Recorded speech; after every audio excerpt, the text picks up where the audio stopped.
Our journey begins on a Caribbean island known for its reggae music and breathtaking landscapes. Yet, Jamaica, this paradise, has a less than idyllic side. Let's delve into the history of corruption and crime in Jamaica.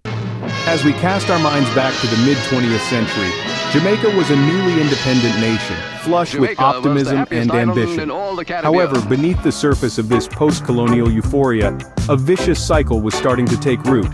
Political instability and economic struggles were seeping into the fabric of the society, creating a fertile ground for corruption and crime to flourish. Let's take a moment to understand the context. Jamaica gained independence from Britain in 1962. The euphoria of the moment was quickly replaced by the harsh realities of self-governance. The young nation grappled with poverty, inequality, and a lack of access to basic services. The government, in its pursuit to uplift the nation, often found itself tangled in a web of corruption and graft.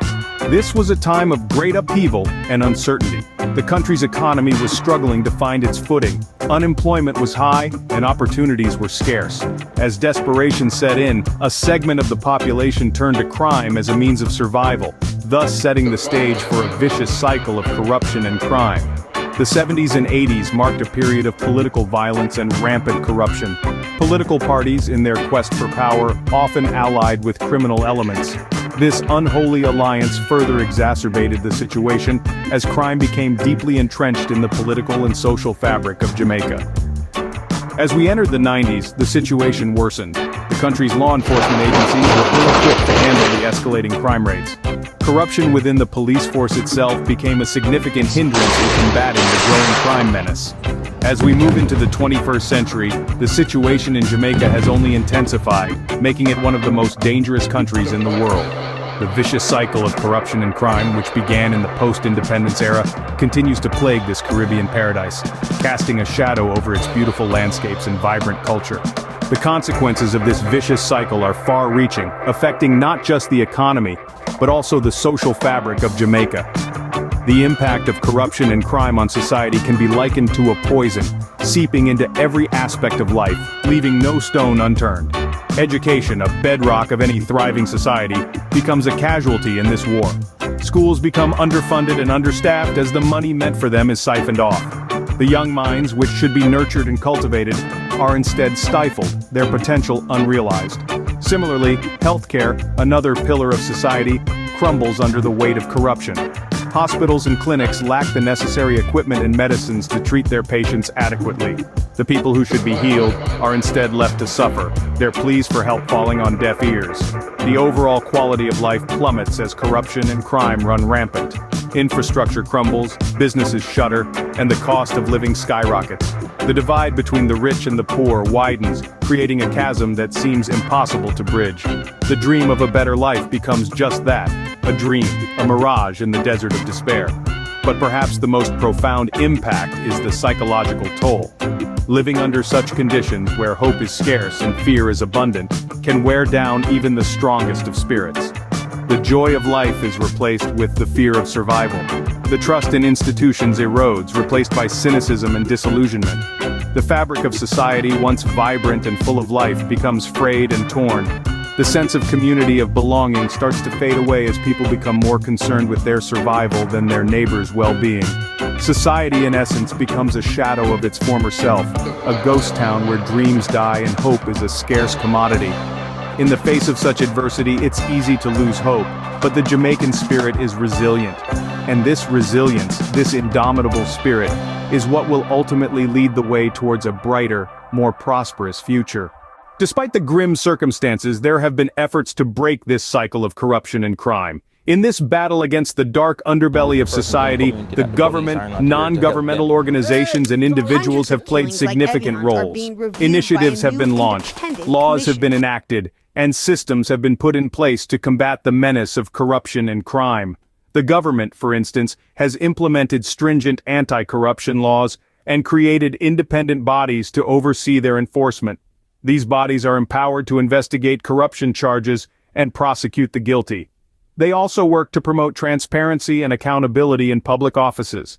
Non-governmental organizations, on the other hand, have taken the path of awareness and education. They conduct workshops, seminars, and campaigns to educate the public about the ill effects of corruption and crime.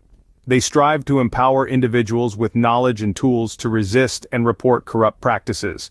But the fight against corruption and crime is not limited to the corridors of power or the boardrooms of NGOs. It also happens in the hearts and minds of individuals who have chosen to stand up against the tide. These ordinary citizens, often at great personal risk, expose corrupt practices, report crimes, and demand accountability from their leaders.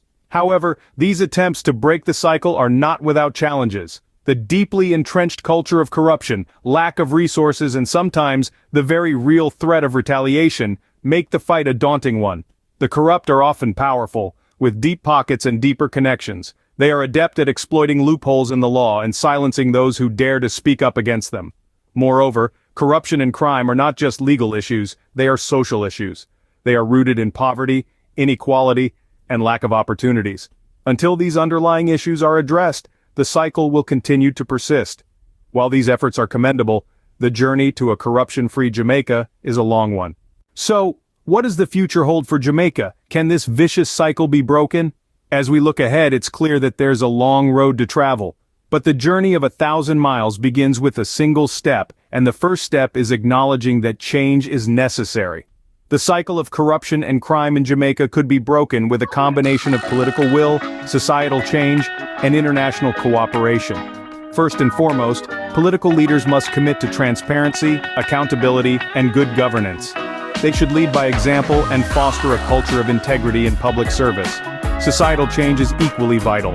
It's high time that we, as a society, refuse to tolerate corruption and crime. Education is key here.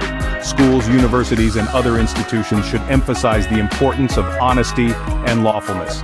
They should teach that every citizen has a role in combating corruption and crime. Lastly, international cooperation is crucial. Jamaica can't tackle these issues alone. We need the support of other nations, international organizations, and global initiatives. Together, we can share knowledge, resources, and best practices to combat corruption and crime. Remember, it won't be an easy journey. The road will be fraught with challenges and setbacks. But with sustained efforts and determination, we can make a difference. This is not just about creating a safer, more prosperous Jamaica, it's about creating a better world for all. Only with sustained efforts and collective action can Jamaica hope to break free from this vicious cycle. The story of Jamaica is not just about corruption and crime, but also about resilience and hope.